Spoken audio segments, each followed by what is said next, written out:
Coming up this week on Sporting Journal Radio, we've got a nice, easy, light topic show this week. Just Red Lake land transfer and chronic wasting disease. So this can't happen ever again. I don't ban it, but it just says if we're going to do it, you need to work with everybody. You need to work with local people. So a lot of hunters are speaking up to prevent the North Dakota Game and Fish Department from using license fees to fund the CWD effort. So, broadcasting on the Sporting Journal Radio Network, wherever you get your podcasts, or watch on YouTube. Fish on right now. Well, we're here at the 2024 Pheasant Fest and Quail Classic. Presented by OnX. Know where you stand with OnX. And our guest now is Jeremy Smith. I fish, I hunt, and always will. Just to look out for your everyday hunter, angler, and trapper that's out there. A Fish Hunt Forever production. This is Sporting Journal Radio. Well, Dan, we've got a nice, easy, light topic show this week. Just Red Lake land transfer and chronic wasting disease. It's great for a beautiful spring day like it is today.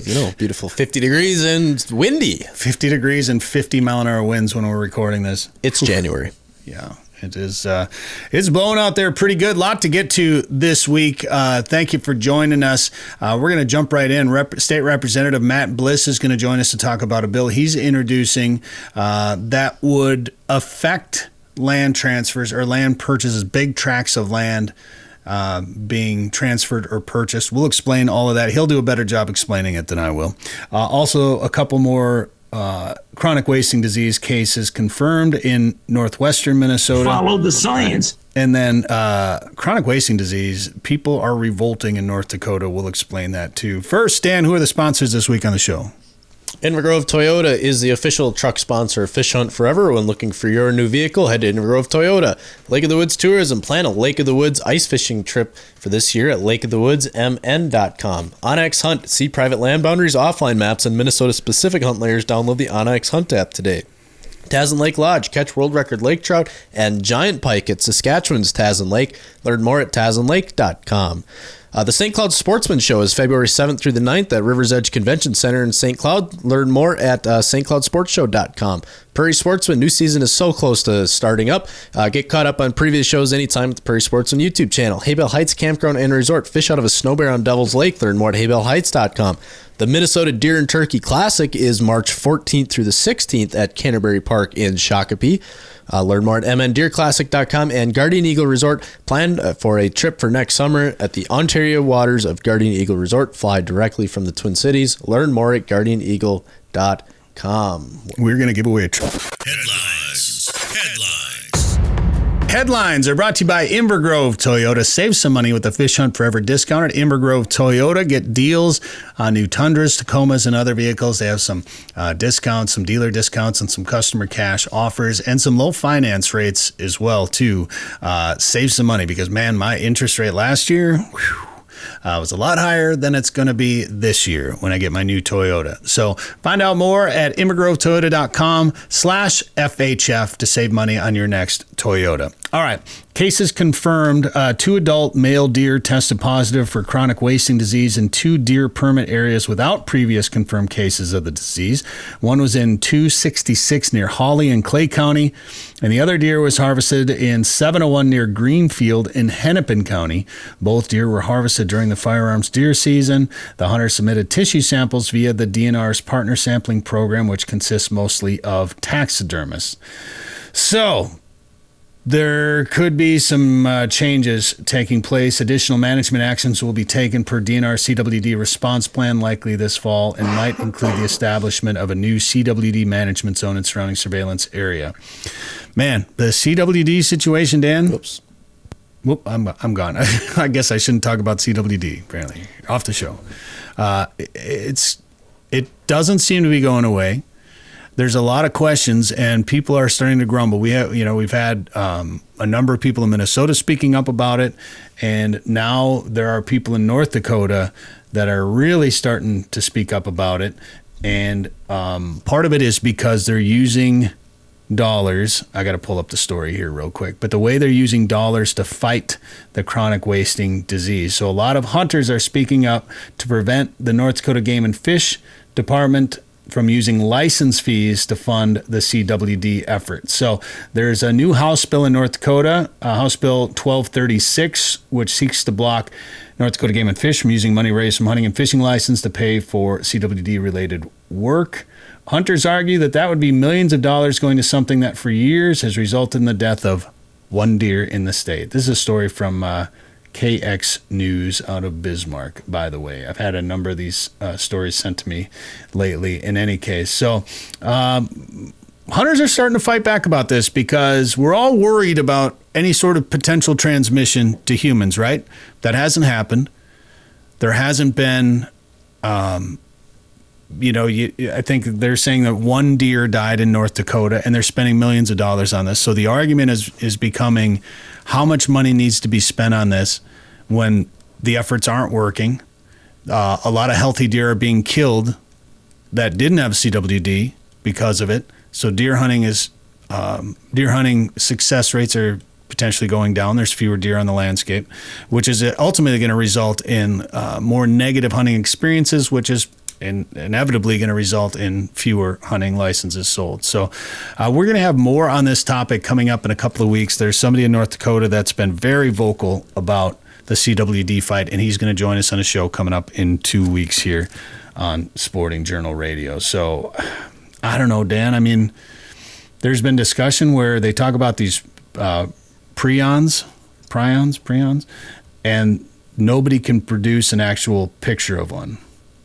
So I don't know hardly anything to speak out about it. What I do know is if one person gets CWD, there's going to be an outcry. So I guess I don't hate the idea of money being spent to try to prevent that. And they're not, at least for Minnesota, they're not calling deer in Minnesota anymore. Yeah, they just stopped. They did. They called a lot. I know they did, but they stopped that so people can stop commenting on these posts complaining that they're going to come and wipe out the deer herd, because that's not going to happen. Yeah. I don't know.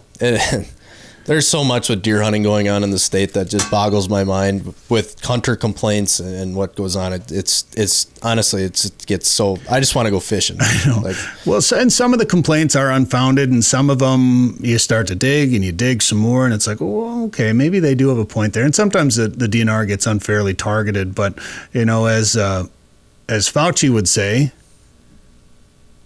come on. No. No. He'd say follow science. A lot of people would say follow the money. And somebody brought up an argument that I hadn't heard before, and we'll talk more about it in a couple of weeks, but there was some funding for some research done that ended. And it was millions of dollars being sent to these universities, to these biologists, to these game and fish management agencies. Well, that research ended. Well, now you have a lot of people out there that say, well, now what am I going to do? My funding just ran out. I need a job. Enter CWD. And all this research needs to be done and needs funding for it. So now all these dollars are getting funneled into there. Are they actually working? Is the research working? Is the CWD fight stopping the spread of it? Or are we just needlessly funding people for research? I'm with Dan a little bit that I don't mind some funding for this research, because if it does get transferred to humans, say goodbye to all your white-tailed deer. Like it could be a disaster. But I'm also against needless waste, especially when it comes to game and fish management dollars. So be curious to hear. Things are getting a little bit interesting. So we're going to talk more about that in the next couple of weeks. And if you have an opinion, which I promise you do, comment below and let us know right here what you think about the CWD. Boy, so glad our software just decided to get rid of all our fonts. Where did our fonts go? I noticed that. Earlier. Sweet software we use. Oh, man. I do want to mention there is a new WMA in Washington County. Did you know about this one, Dan? In Stillwater? It's Keystone Woods Wildlife Management Area, and it is... Say I don't keep up on the names of WMAs. It links, so it's formerly owned by the Kelly Land and Cattle Company. Yeah, I know exactly where that is. Okay. 1,820 acres of public land, including woods, wetlands, prairie grasslands, and small lakes. You know how many people are just absolutely throwing things at their radio right now that we're telling people about this? Yeah, because it's close to the metro. It's going to get pounded. Well, it already was, but it was probably slightly a secret. Oh. Well, I didn't know about and it. now people are throwing things at the radio. So Well, sorry. sorry about it. And you know what's interesting? It's all non-toxic. It's open for deer, turkey, waterfowl, pheasant, and small game. Again, it's that close to the metro. It's just going to get pounded. But Yeah, a lot of those WMAs in the cities like that have some form of restriction. I know there's those ones by Bayport that are archery hunting only. You can shotgun hunt for pheasants, and I think like one person a year shoots pheasant out of there. But for deer hunting, it's archery only. I do believe, at least it was. So a lot of those in the metro have weird restrictions, or maybe that was something that the former landowners said, hey, if we're going to give this to you or sell this to you, this is what we want. Well, it seems like even when we filmed up at Wings North, like that land was all non-toxic up there too. So I thought that was kind of interesting. I didn't realize there'd be some sort of restriction on a game farm. I think that's probably just a private landowner's choice. Could be. It definitely could be. So while this land may get a lot of attention, which a lot of public land does, there's no question. What this does do, however, this protects this public land and creates this habitat, and it creates another connection in the Carnelian Creek habitat corridor that links to the St. Croix River. So wildlife habitat is necessary, and having it in chunks is great, but having it in corridors is absolutely 100% better.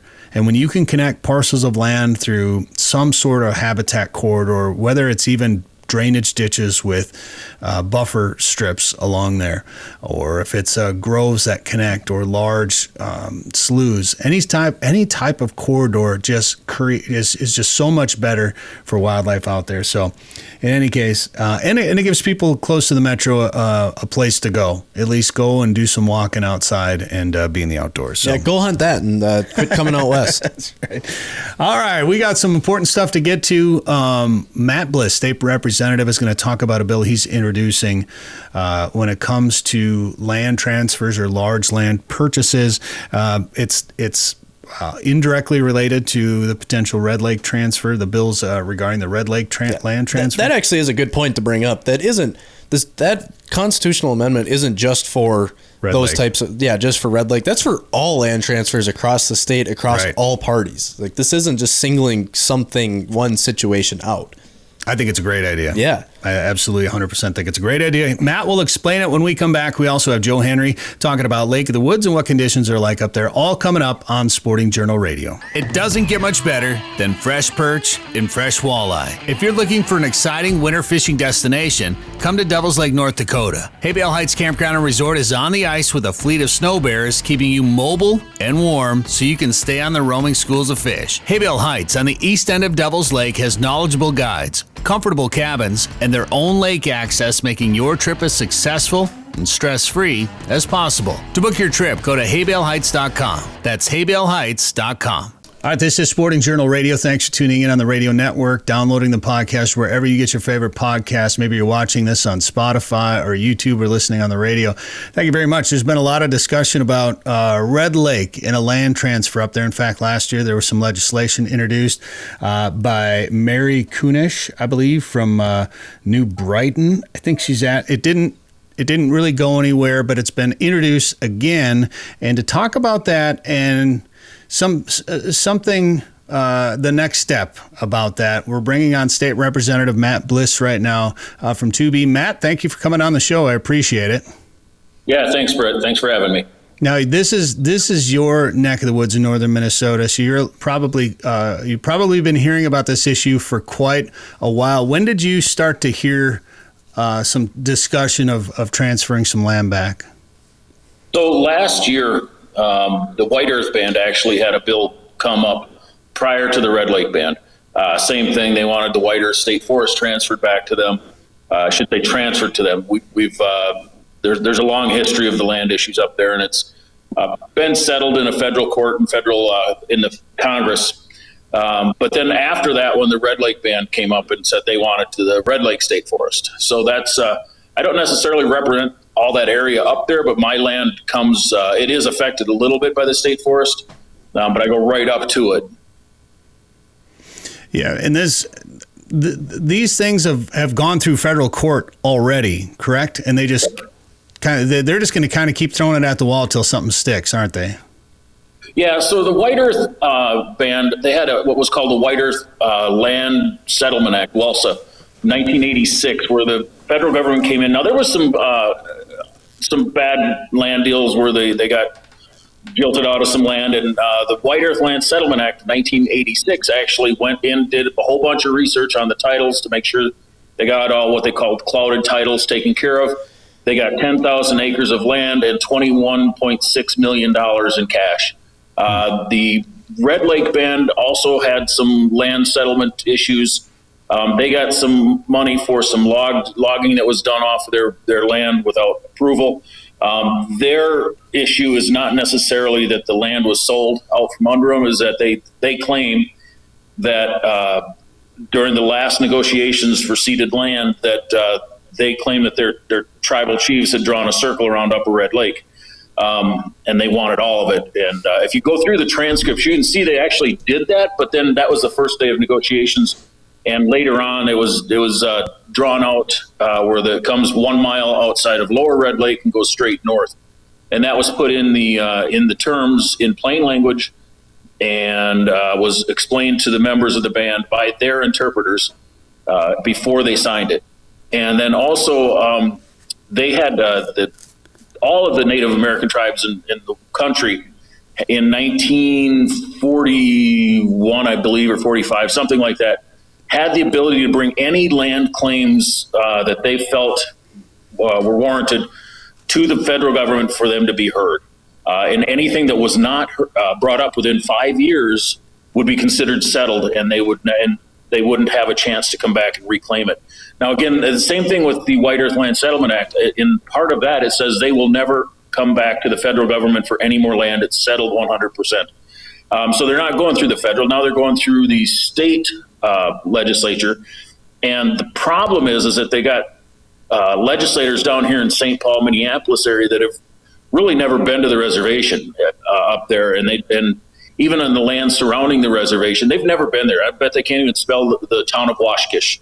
And so the problem is that they have no ties to the area. They're introducing this legislation. It's like taking a hand grenade and throwing it into a crowded room and just closing the door and walking away. They don't care if it doesn't work. They're just stirring the pot up there.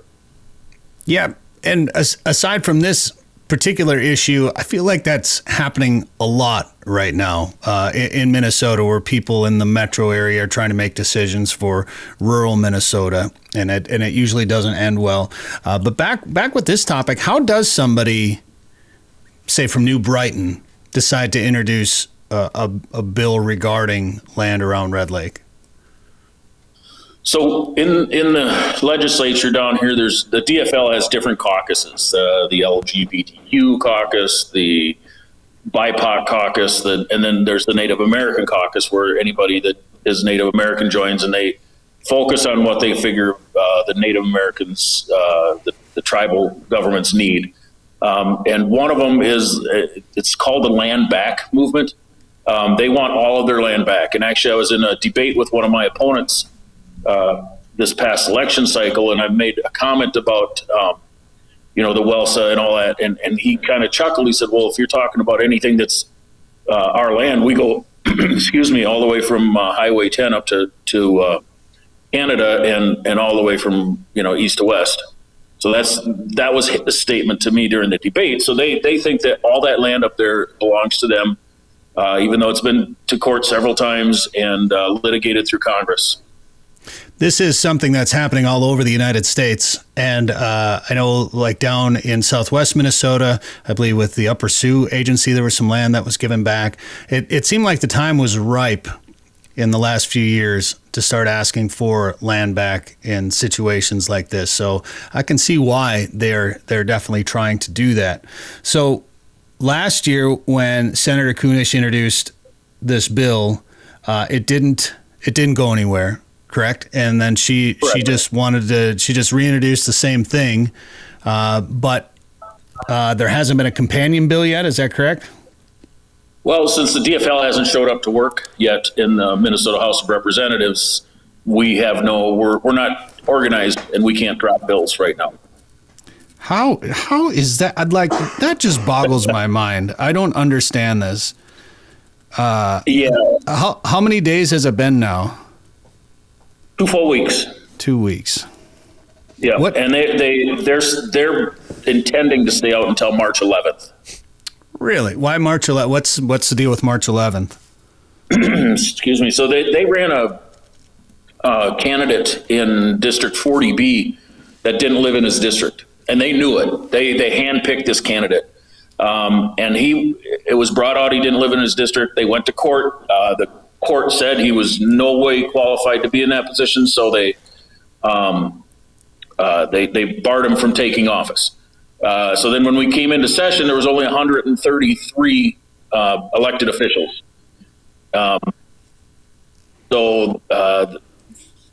We couldn't organize because we didn't have a quorum. So we need 68 people to organize a quorum. The Democrats, because they were one seat short, we were in a 67-66 majority. Yeah. We could elect a speaker and set chairs for the entire 2-year session, and they don't like that. That's why they're staying out.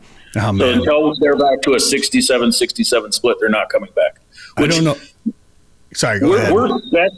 We're constitutionally required to come up with a budget this session, and that's actually, we have deadlines where bills are to be heard by a certain time. That's past the deadlines. I don't know how they plan on doing a budget this year. I don't know how you do it, man. Politics drive me crazy. I think, Brett, I'm not going to work till March 11th. I'm just going to walk away and just leave. I wish I could do that. Yeah, could you imagine? Exactly, yeah. I think if you were taxpayer funded and you just decided not to, I don't get it. Anyway, we could go on and on about that, but let's talk about these bills. So say they come back, say a companion bill is introduced, say they all pass it, say the governor signs it all. You have introduced a bill that would essentially affect how that land transfer would go, correct? Am I getting that correct? No, not really. So just to put everybody at ease that has land up in there or any kind of connection to that area, in the state of Minnesota, we need 68 votes to pass a bill in the House of Representatives, and we do not have that to pass this bill. So that bill will not go anywhere this year. Okay. Or next year. So that's dead in the water. But what I've done is I've introduced a constitutional amendment that will require a 3/5 supermajority. Anytime a bill like this comes forward that transfers a large portion of public land, and I put 640 acres down as a anything over that requires a 3/5 supermajority, because our DNR does have a lot of public lands and they shift it back and forth, to try to get better land. They'll do land swaps and stuff. So I gave them 640 acres, so it's not going to impact their job. But these two bills combined were 175,000 acres. Yeah, Matt, I'm gonna just have you pause right there. We got to take a quick break, but I want you to explain this because I guess this is what I was trying to say. If there's some sort of big land deal, you have something in place that I think is good, and I want you to explain that completely when we come back with Matt Bliss, State Representative from District 2B here on Sporting Journal Radio. And this segment is brought to you by let's go with Guardian Eagle Resort. Fishing Ontario waters of Guardian Eagle Resort. I'll get to see them this weekend in Chicago, actually, at the All Canada Show. They have a runway right at their lodge. You can fly right from the Twin Cities and land right at their lodge in about 2 hours and catch as many walleyes as you want to. Learn more at guardianeagle.com. More with Matt Bliss when we come back. The great outdoors awaits you at the St. Cloud Sportsman Show, February 7th through the 9th at River's Edge Convention Center. See the latest in fishing boats, docks, campers, and RVs. With resorts on hand, you can book your next adventure right at the show. Get fishing tips with seminars from Tom Wynn and Ted Takasaki. Plus, there's live trout fishing and the Wildlife Adventure Center. It's the St. Cloud Sportsman Show, February 7th through the 9th at River's Edge Convention Center. Show information at stcloudsportshow.com. Sick of eating tagged soup? It's time to own your odds this fall with OnX Hunt, the GPS hunting app trusted by millions of hunters. Now you'll have access to nationwide public and private land ownership information, waypoints, optimal wind for each stand, tracks, and much more. All at your fingertips. Go to onxmaps.com/hunt and use code SJR20 at checkout to receive 20% off your membership. That's code SJR20. We're back on Sporting Journal Radio. This segment is brought to you by Tazen Lake Lodge. Trophy Lake Trout, Northern Pike Fishing in scenic northern Saskatchewan is waiting for you at Tazen Lake Lodge. We're at the All Canada Show in Chicago this week with the guys. If you're in Chicago and watching this, stop out and see us. If not, go to TazenLake.com for more information. All right, we're talking about Red Lake and these bills introduced to transfer some land to Red Lake. And Matt Bliss is a state representative, District 2B, and he joins us right now. And for any sort of potential land sale in Minnesota, right? That's this new bill that you're introducing with Steve Green, right? It's the two of you. And Steve is my senator. Explain exactly what this is again. So it's any land that the state of Minnesota owns over 640 acres. If they sell it or transfer it for less than market value, they need to go to the legislature and get a 3/5 supermajority vote, just like we do for bonding. And that requires, the problem with this bill is it's so, they didn't talk to any of the local people up there. They got no input. So it's all rumors up there right now of what would happen. So this can't happen ever again. I don't ban it, but it just says if we're going to do it, you need to work with everybody. You need to work with local people.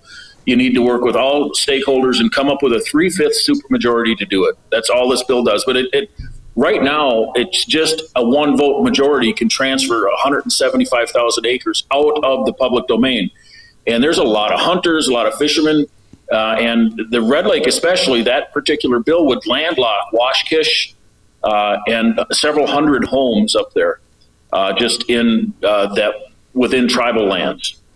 Well, and obviously those people are worried, but I think when you look at the greater majority of people that are worried about this, it's because they're gonna, the Red Lake Nation or Red Lake Band would then control access to Upper Red Lake, and I've heard things like, oh, we wouldn't close it to the general public, things won't change, but you never know what might happen, and potentially they could close that off to the general public. Yeah. So they're guaranteeing, they're saying that it'll never be closed to the general public. They would keep it open. The Red Lake Band for years has wanted Upper Red Lake back, and they want to close it down to anybody but the Red Lake Band. So for them to come in at this hour and say, no, we're not going to do that, we don't want to do that, that's just, it doesn't make sense to me. And if they want, they can shut down access across their reservation. They've done it. If Highway 1 goes across through the reservation from Red Bee to Red Lake, and they've shut that down over COVID, so you couldn't access. So they could shut things down if a road crosses tribal land. There's precedence of that in Wisconsin, where a federal court actually upheld the tribal government, where they shut down access to lake homes, and the only way those people were able to get to the lake homes was across the lake. Well, it's definitely a worry. I mean, they can do whatever they want. If they own the land, right, they'll be able to do whatever they want. So that is definitely not subject to Minnesota law. If we even put in the bill that they're not to shut it down, the ink doesn't have to be dry and they could shut it down. They're not subject to Minnesota law. And that's what makes everybody worried, of course, about all of this. And what you're introducing, if I remember correctly, last year or the year before, there was some property in the Twin Cities metro area sold to the Red Lake tribe, wasn't there? And they bought 2 lots for $1 or something like that. Was that, you remember this? Yeah, I'm not sure. I don't know about that. That might be downtown Minneapolis. They have their embassy down there. And I know that they were going to build some stuff in downtown Minneapolis. And again, that one wouldn't be affected by because this. Because it's not 640 acres. Right. And my main concern is the large swaths of area. There's a lot of people that go hunting in the White Earth State Forest and the Red Lake State Forest. There's lots of lakes up there. Several people fish out of it, not band members. And, again, I don't want to stop it. I just want people to make sure they're doing it the right way and work with the local people. You can't just go in there and drop a grenade and run. Like I said, there's so much animosity up there right now that it's just chaos right now. I've had people call me in tears because their land they were selling their house and they're an elderly couple, and the offer was on the table, and this bill dropped last year And the people came and said, we don't want any part of this. They pulled the offer, and now they're sitting on their house, and land values have plummeted. We need to put something in place that's going to stabilize it so that this just doesn't happen overnight. Minnesota's known for fishing, and the big lakes drive so much of the economic tourism in this state and generate billions of dollars for the state of Minnesota. And when you take away a fishery like Upper Red, you're going to kink that hose and have potential to lose quite a bit of funding that the state gets, that our DNR gets through license sales, things like that. It could have a big rippling effect across the state, not to mention, tradition and the people that live there. And I do feel bad because I think it'd be tough to be living up there right now. I've heard from people up there that it's a tough situation. There's no question about that. And I'm sure there's some, I guess I can't speak for anybody. I don't know what's going on up there necessarily, but it's a serious deal when you're talking about a major fishery in the state of Minnesota and all the land that's around it for hunting as well. So, and if this were to go through, I would imagine then that you will see it won't stop there. Then you'll see more land trying to get transferred back. Maybe Mille Lacs will be next. Maybe they'll go back to White Earth and try something there too. So to me, it becomes a standard that gets set, and who knows where it'll stop. Yeah, and you mentioned before it is a nationwide issue. The land back movement is nationwide, and it did start a couple of years ago with that land down in southwestern Minnesota, it's just. We can't continue to do it like that. The Leech Lake Band just had 10,000 acres transferred back to them through the federal government. And the way they do it is they work through the Forest Service, and they have local input of which plots of land can go back. So it doesn't impact the local economy or local access to the lake or local landowners. What the state of Minnesota is trying to do, and Senator Konesh and Representative Jordan will be the one that introduces it in the House, is they just want to just huge swaths of land, just give it away. Who cares who it hurts? So what's next then? What can people do? People that are watching this, listening to this, what can they do? Well, the Upper Red Lake Association has a website. I think it's Protect Our Public Lands or Public Lands to Remain Public. Go up to the Upper Red Lake Association on Facebook or internet, and you can get the links out there. Sign the petition. I've dropped a couple of op-eds out there. The Outdoor News should be running my op-ed this week. It references the bill number. The bill number in the House, the HF file, is no longer valid because the DFL sued us and we lost. But the Senate file is out there, and just contact your local representatives and senators and tell them to support the public lands amendment that we have in the House right now. We need to get this through this session. It probably won't go through this year, but next year is fine because that's when the election's coming up, and we can put it on the ballot for the general public to vote on. And that's what needs to happen. The general public needs to get involved in this and support this amendment, and also reach out to your senators and representatives now and just tell them that we can't keep doing this. We also have that op-ed at fishhuntforever.com, and you can read it there as well. And, the bottom line is, the way it is now, that land in the water is open to everybody. Tribal members, Absolutely. General public, and to me, I think that's the way it should be. Everybody can use it. It's public land, and public land needs to remain in the public. And like you said, band members, people from Canada can come down and use it. Not that we want that, but they have enough lakes up there; they can stay. That's right. But anyway, yeah, it's public land. It should just remain open to the public. It just makes common sense to me. Yeah, for sure. All right, we just have about a minute left here. So, is there any other issues or topics you want to inform people of? Right now, we're really just sitting down here in our own private meetings. There's no initiatives going on right now. I've got some bills ready to drop, but this one is the big one for me. We need to get this taken care of. Very, very good. All right, State Representative Matt Bliss. I applaud the efforts and leading the charge for this. I think it's a great idea, and I really appreciate the time today on the show. All right, thank you very much. Thank you. All right, the Minnesota Deer and Turkey Classic is coming up at Canterbury Park in Shakopee this year, March 14th, 15th, and 16th. You can get your antlers scored by the Minnesota official measures. You can also meet Melissa Bachman. She's going to be out there, and a number of other people, too. Some TV shows, Don and Candy Kiske of Realtree, Whitetail Freaks, Daniel Schmidt of Deer and Deer Hunting, and more. Find out all the information you need at mndeerclassic.com for the 2025 Minnesota Deer and Turkey Classic at Canterbury Park. Lake of the Woods, the walleye capital of the world, is calling out to you. From the northwest angle to the South Shore and Rainy River, this is the Midwest's #1 ice fishing destination. Walleyes, sauger, perch, northern pike, and eelpout. The fishing on Lake of the Woods is like a world of its own. Experience the most amazing fishing through one of the many full-service resorts featuring heated fish houses, ice transportation, meal plans, and sleeper fish house options. For more information, go to lakeofthewoodsmn.com.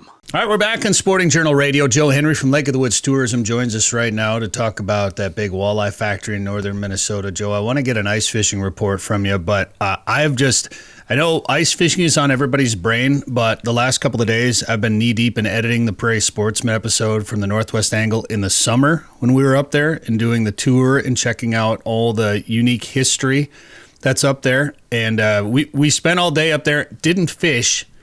Now I want to go back and see some of the places that we didn't quite get to and do some fishing while we're up there. Like, my brain is on Northwest Angle in the summertime, Joe.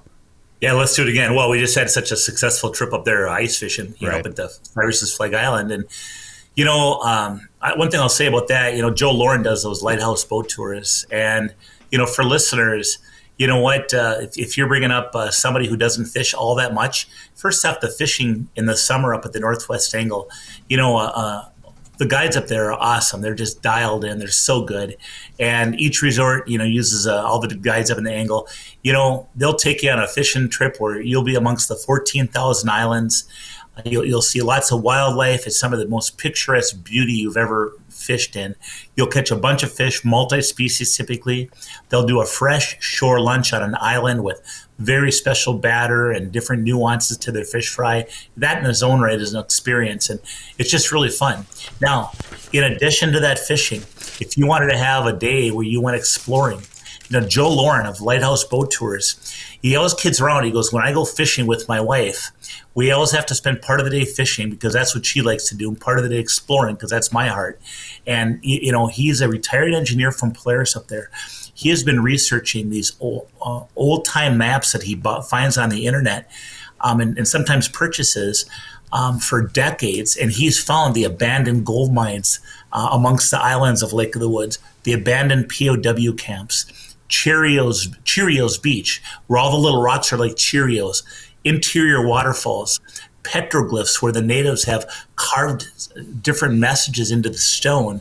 In fact, today, the natives that are still, that are up there living in that area, they'll put offerings of peace and such, like tobacco and coins and jewelry, just like we saw when we were up there. And it's just a very fascinating day. He'll take you, if you want to do, in fact, the fishing guides would do this too, but Joe Lauren would do this.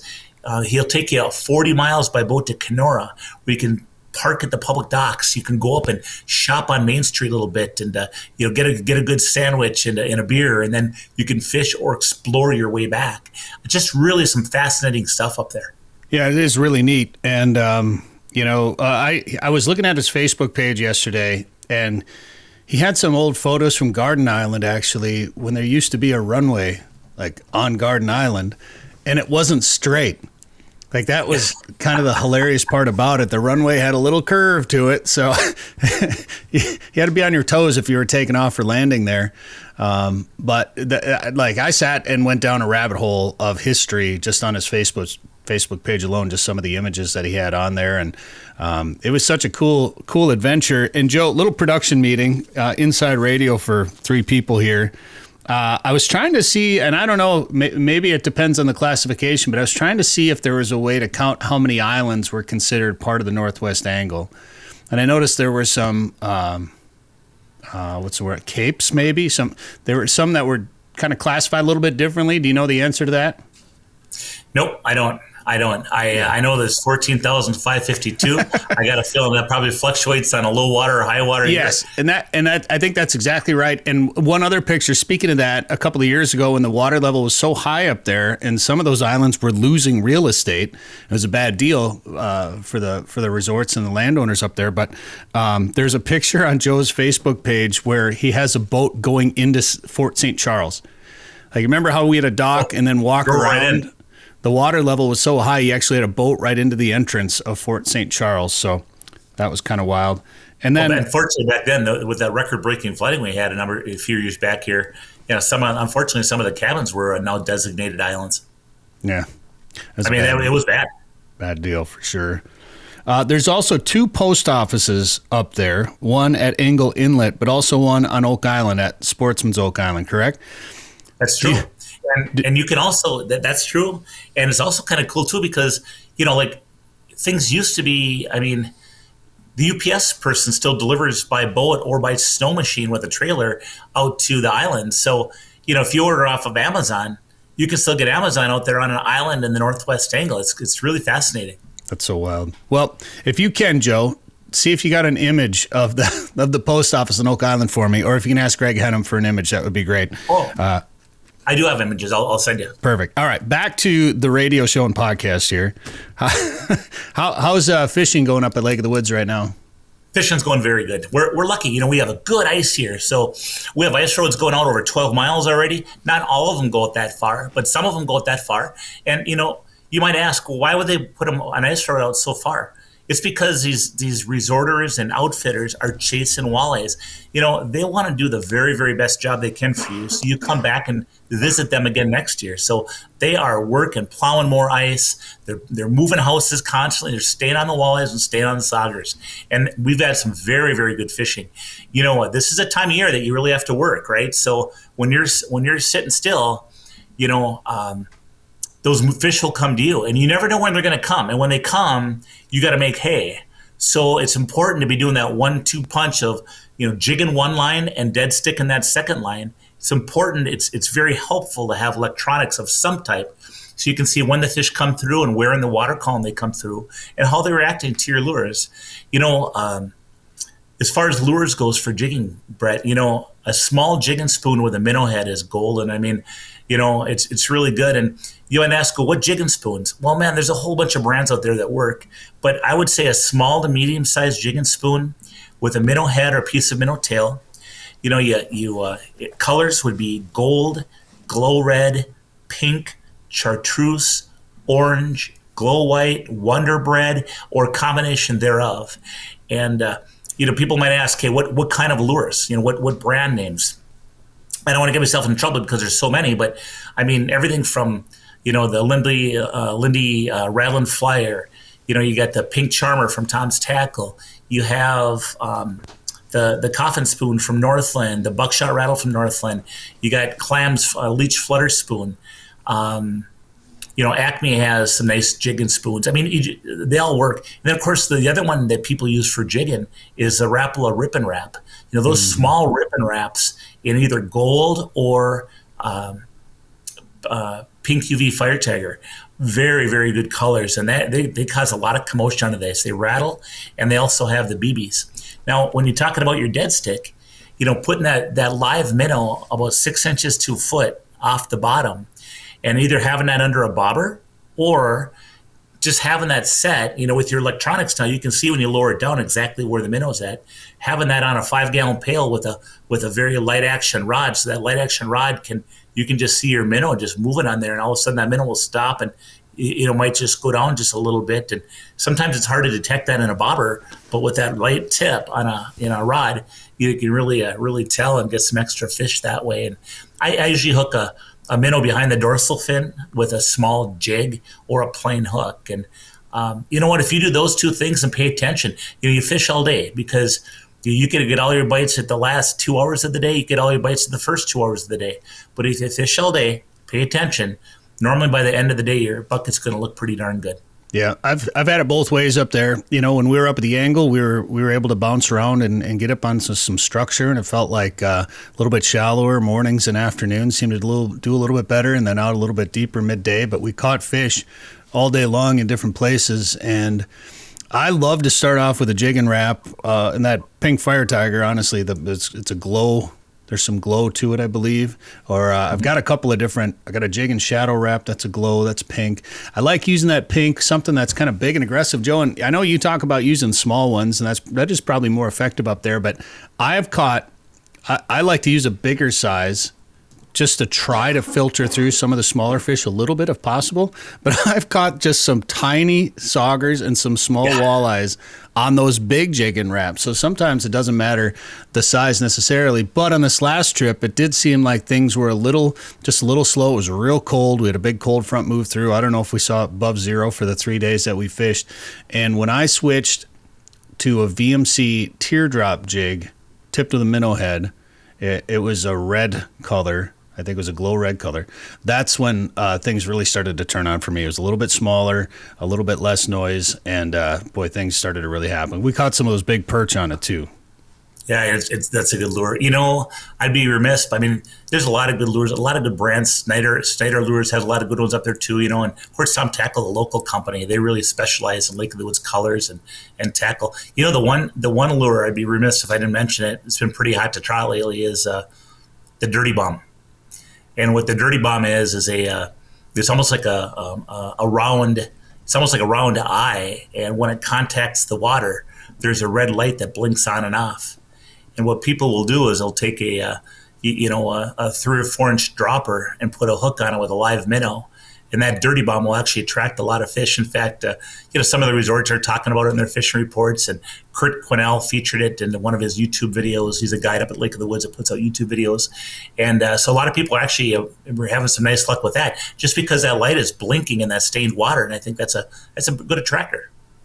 Yeah, for sure. Well, up there, gold, right? Something bright, something that glows. If I usually will always put something down that has some sort of glow or some noise to it, for sure. Yeah, I like rattles too. I would err on rattles on Lake of the Woods, and that's why I like that rip and wrap. I mean, between the vibration and the rattles in it, I use a little bit smaller one. I think I was using an 05 last time I was up there for a size, and geez, we got Danny, if you remember, some of those walleyes just inhaled it. We got jumbos on it. We got saugers on it. And, I really think that lure pulls fish out of the fish house that maybe otherwise wouldn't have swam under the house, which then they have the chance to whack your dead sticks too. All right, Joe. Well, for anyone that hasn't seen the video yet, you can see us catching those jumbo or sumo perch, I believe they're officially called now by us. Dan named them. From the Northwest Angle. You can see that video on the Fish Hunt Forever YouTube channel. It's a good one. Go there, subscribe, like it, and share it with your friends. And Joe, if people want to make a trip to the Angle or the South End or the Rainy River, anywhere up at Lake of the Woods, what should they do for more info? Yeah, remember, hey, we got that extra month. Our houses are going to be out through March 31st, and this year with the good ice, we probably will be. Check out our website, and that is lakeofthewoodsmn.com. Sporting Journal Radio is a division of Macaba LLC. If you've got a question, comment, or story idea for us, send us an email. Go to sportingjournalradio.com. While you're there, you can learn how to advertise on the show and visit our store for hats, hoodies, coffee mugs, and more. Go to sportingjournalradio.com.